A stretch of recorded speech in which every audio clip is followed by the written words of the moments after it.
എല്ലാവർക്കും കർത്താവായ യേശുക്രിസ്തുവിന്റെ നാമത്തിൽ സ്നേഹവന്ദനം. ഇന്ന് നാം വായനയ്ക്കും ചിന്തയ്ക്കുമായി എടുക്കുന്ന വേദഭാഗം വിശുദ്ധ മത്തായി എഴുതിയ സുവിശേഷം 18-ാം അധ്യായം 1 മുതലുള്ള വാക്യങ്ങളാണ്.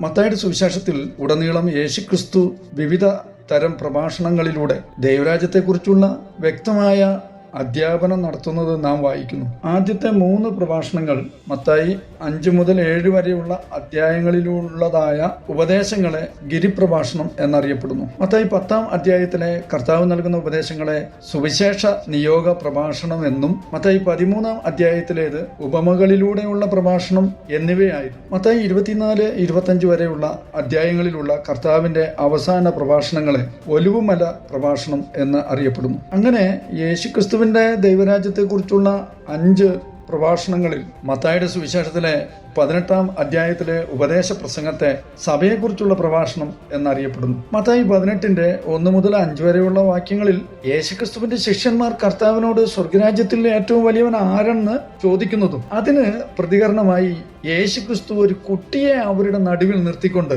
അവരോട് ദൈവരാജ്യത്തിൽ പ്രവേശിക്കണമെങ്കിൽ ഈ എളിയ കുട്ടിയെ പോലെ ആകണമെന്ന് പറയുന്നതും നാം വായിക്കുന്നു. മത്തായി 17-ാം അധ്യായത്തിന്റെ അവസാന ഭാഗത്ത് നാം വായിച്ചത് പോലെ 1/2 ശേക്കൽ നികുതി പണം പിരിക്കുന്നവർ പത്രോസിനോട് തന്റെ ഗുരു അത് നൽകുന്നതിനെ കുറിച്ച് സംസാരിച്ചതും ക്രിസ്തുവും പത്രോസിനോട് അതിനെക്കുറിച്ച് സംസാരിച്ച ശേഷം കർത്താവിന്റെ കൽപ്പന പ്രകാരം പത്രോസ് കടലിൽ നിന്ന് ഒരു മത്സ്യവും അതിൽ നിന്ന് ഒരു ഷെക്കൽ നാണയവും എടുത്തു. അത് 2 പേർക്കും വേണ്ടി നികുതി കൊടുത്തു എന്ന് നാം വായിക്കുന്നു. ആ സമയത്ത് മറ്റ് 11 ശിഷ്യന്മാരും ക്രിസ്തുവും പത്രോസും താമസിച്ചിരുന്ന വീട്ടിലെത്തി എന്നും തുടർന്ന് സ്വർഗരാജ്യത്തിൽ ഏറ്റവും വലിയവൻ ആരാണ് എന്ന് കർത്താവിനോട് ചോദിക്കുന്നതുമാണ് നാം മത്തായി 18-ാം അധ്യായം 1-ാം വാക്യത്തിൽ വായിക്കുന്നത്. മാർക്കോസിന്റെ സുവിശേഷം 9-ാം അധ്യായം 33-ാം വാക്യം കൂടി വായിച്ചാൽ ശിഷ്യന്മാർ യേശുവിന്റെ അടുക്കൽ വന്നപ്പോൾ അവർ എന്തിനെക്കുറിച്ചാണ് തമ്മിൽ തർക്കിച്ചിരുന്നത് എന്ന് കർത്താവ് അവരോട് ചോദിച്ചുവെന്നും നാം കാണുന്നു. തങ്ങളിൽ ആരാണ് ഏറ്റവും വലിയവൻ എന്നതിനെക്കുറിച്ച്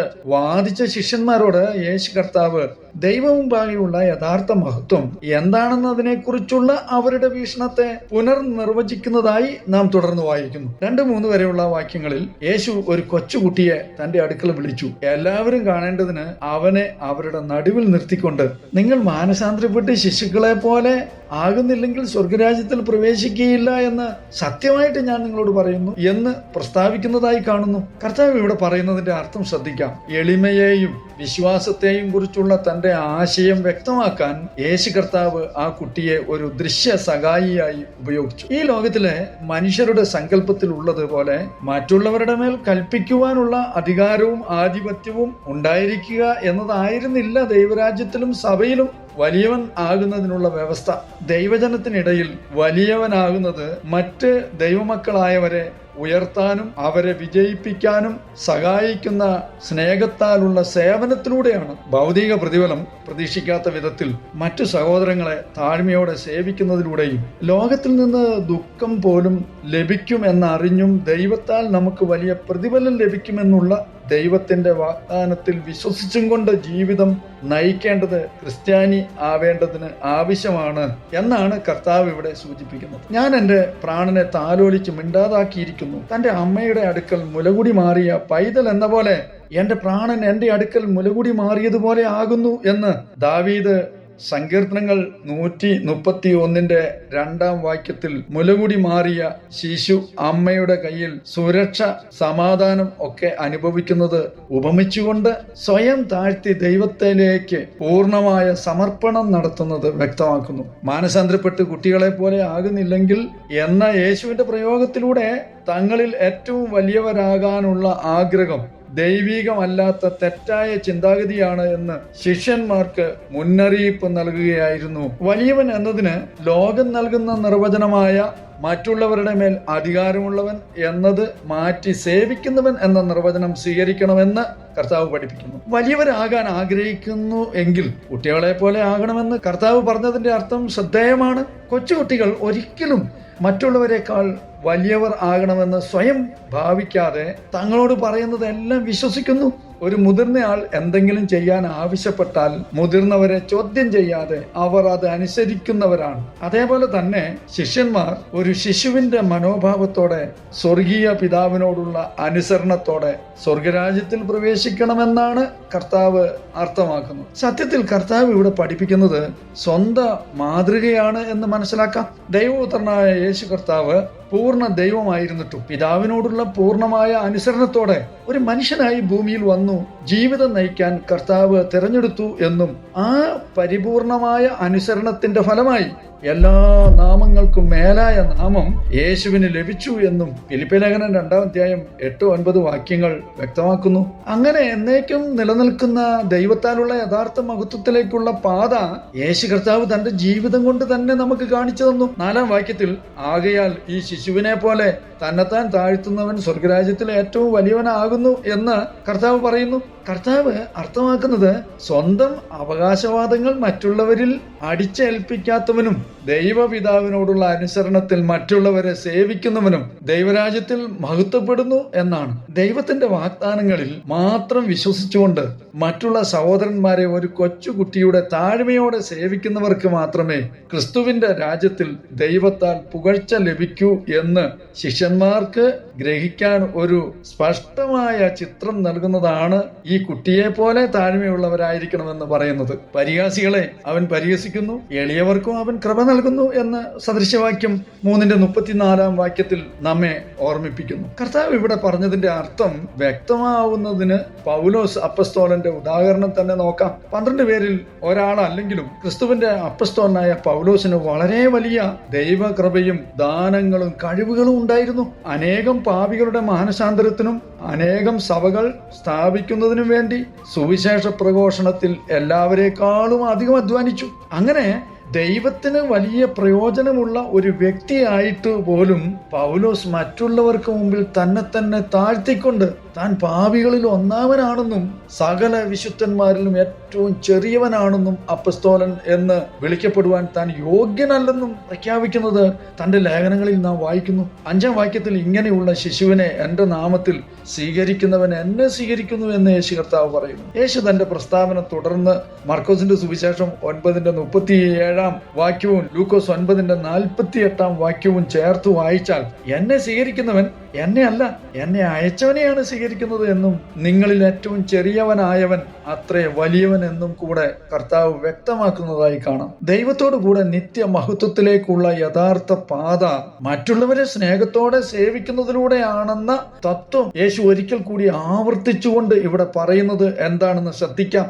ഈ കുട്ടിയെ സ്വീകരിക്കുക എന്നതിലൂടെ അക്ഷരാർത്ഥത്തിൽ അല്ല, ആലങ്കാരികമായി യേശു കർത്താവ് ഉദ്ദേശിച്ചത് പകരം നൽകാൻ കഴിയാത്തവരെ സേവിക്കുകയും അവർക്ക് പ്രയോജനം നൽകുകയും ചെയ്യുക എന്നതായിരുന്നു. സൗമ്യരും എളിമയുള്ളവരുമായ തന്റെ ശിഷ്യന്മാരെയും അവരുടെ ശുശ്രൂഷയും സന്ദേശവും അവർ പ്രസംഗിക്കുന്ന സുവിശേഷത്തെയും തങ്ങളുടെ ഭവനങ്ങളിലും ഹൃദയങ്ങളിലും വിശ്വാസത്തോടും സ്നേഹത്തോടും കൂടെ സ്വീകരിക്കുന്ന ഏതൊരാളും യേശുക്രിസ്തുവിനെ തന്നെയാണ് സ്വീകരിക്കുന്നത് എന്നാണ് കർത്താവ് വ്യക്തമാക്കുന്നത്. 6-7 വാക്യങ്ങളിൽ വിശ്വസിക്കുന്ന ഈ എളിയവരെ വഴിതെറ്റിക്കുന്നവർക്ക് കഠിന ശിക്ഷ ഉണ്ടാകുമെന്നും ലോകത്തിൽ പരീക്ഷണങ്ങളും ഇടർച്ചകളും ഉണ്ടാകുമെന്നും എന്നാൽ അത് വരുത്തുന്നവർക്ക് കനത്ത ശിക്ഷ വീഴും എന്നും കർത്താവ് വ്യക്തമാക്കുന്നു. വിശ്വസിക്കുന്ന ഈ ചെറിയവരിൽ ഒരാളെ എന്നതിൽ ചെറിയവൻ എന്നതുകൊണ്ട് വിശ്വാസത്താൽ കർത്താവായ യേശുവിനെ തങ്ങളുടെ രക്ഷകനും വീണ്ടെടുപ്പുകാരനുമായി സ്വീകരിച്ചുകൊണ്ട് സ്വന്തം ദൃഷ്ടിയിൽ നിസാരരും ലോകത്തിന്റെ കണ്ണിൽ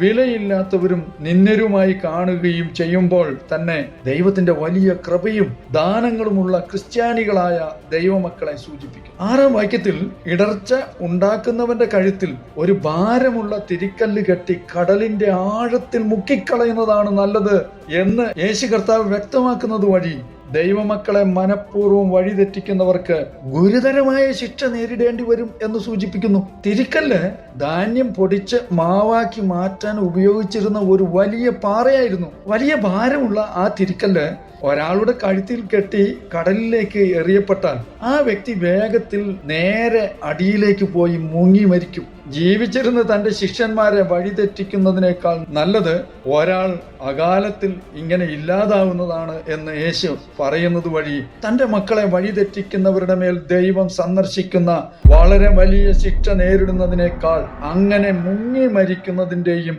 ജീവിതം നേരത്തെ അവസാനിപ്പിക്കുന്നതിന്റെയും ഭയാനകമായ അനന്തര ഫലങ്ങൾ അനുഭവിക്കുന്നതാണ് നല്ലത് എന്ന് വ്യക്തമാക്കുന്നു. ദൈവത്തിന്റെ ദൃഷ്ടിയിൽ തന്റെ മക്കൾ എത്രത്തോളം പ്രാധാന്യമുള്ളവരും വിലപ്പെട്ടവരുമാണെന്ന് ക്രിസ്തുയേശുവിലുള്ള ഈ പ്രയോഗം വെളിപ്പെടുത്തുന്നു. കൂട്ടുകാരുടെ നഗ്നത കാണേണ്ടതിന് അവർക്ക് കുടിക്കാൻ കൊടുക്കുകയും നഞ്ച് കൂട്ടിക്കലർത്തി ലഹരി പിടിപ്പിക്കുകയും ചെയ്യുന്നവന് അയ്യോ കഷ്ടം എന്ന് ഹബക്കൂക്ക് പ്രവചനം 2-ാം അധ്യായം 15-ാം വാക്യത്തിൽ ദുഷ്ടതയിലൂടെ മറ്റുള്ളവരെ തകർക്കാൻ ശ്രമിക്കുന്നവർക്ക് ദൈവത്തിന്റെ ന്യായവിധി ഉണ്ടാകും എന്ന് സൂചിപ്പിക്കുന്നു. 7-ാം വാക്യത്തിൽ യേശു ലോകത്തെ മുഴുവൻ ഉൾപ്പെടുത്തിക്കൊണ്ട് മുന്നറിയിപ്പ് നൽകുന്നത് ഇടർച്ചകൾ നിമിത്തം ലോകത്തിന് അയ്യോ കഷ്ടം. ഇടർച്ചകൾ വരുന്നത് അനിവാര്യമാണ്, എന്നാൽ ഇടർച്ച വരുത്തുന്ന മനുഷ്യന് അയ്യോ കഷ്ടം എന്നാണ്. കഷ്ടം എന്നാൽ ഭാവിയിൽ വരുവാനുള്ള ദുരന്തത്തെക്കുറിച്ചുള്ള ഒരു വിലാപമാണ് സൂചിപ്പിക്കുന്നത്. അതായത് ദൈവത്താലുള്ള അതിഭയാനകമായ ശിക്ഷ അവർക്ക് മുന്നിലുണ്ടെന്നുള്ള ഒരു അശുഭകരമായ മുന്നറിയിപ്പാണ് കർത്താവ് നൽകുന്നത്. യേശു കർത്താവ് ലോകത്തിന് അയ്യോ കഷ്ടം എന്ന് പറയുന്നതിന് കാരണം ഈ ലോകത്തിൽ ക്രിസ്തു വിശ്വാസികൾക്ക് ഇടർച്ചകൾ ധാരാളം ഉണ്ട് എന്നതുകൊണ്ടും തന്നെ അനുഗമിക്കുന്ന അനേകർക്ക് ഈ ലോകം തടസ്സവും ഇടർച്ചയുമാണ് എന്നും വ്യക്തമാക്കുന്നു. വീണുപോയ ഈ ലോകത്തിൽ ഇടർച്ചകളും പ്രലോഭനങ്ങളും വരുന്നത് അനിവാര്യമാണ് എന്നും തന്റെ എളിയ വിശ്വാസികൾക്ക് വരുത്തുന്ന ഉപദ്രവത്തിനോ തടസ്സത്തിനോ ഓരോ മനുഷ്യനും കണക്ക് പറയേണ്ടി വരുമെന്നും കനത്ത ശിക്ഷയുണ്ടായിരിക്കും എന്നുമാണ് ഇവിടെ സൂചിപ്പിക്കുന്നത്. ദൈവം ഇതെല്ലാം ഭവിക്കാൻ അനുവദിക്കുമ്പോഴും തന്റെ വിശ്വസ്തരെ സൂക്ഷിക്കുകയും തന്റെ ശത്രുക്കൾക്ക് ന്യായവിധി വരുത്തുകയും ചെയ്യും. ക്രിസ്തുവിനെ അനുസരിക്കുന്നവരെ ഇടറി വീഴ്ത്താൻ ശ്രമിക്കുന്നവരുടെ പാപം വളരെ വലുതും ഗുരുതരമായതും ആണ് എന്നും അവർക്ക് ദൈവത്തിന്റെ അതിഭയാനകമായ ശിക്ഷ ഉണ്ടാകുമെന്നും കർത്താവ് വ്യക്തമാക്കുന്നു.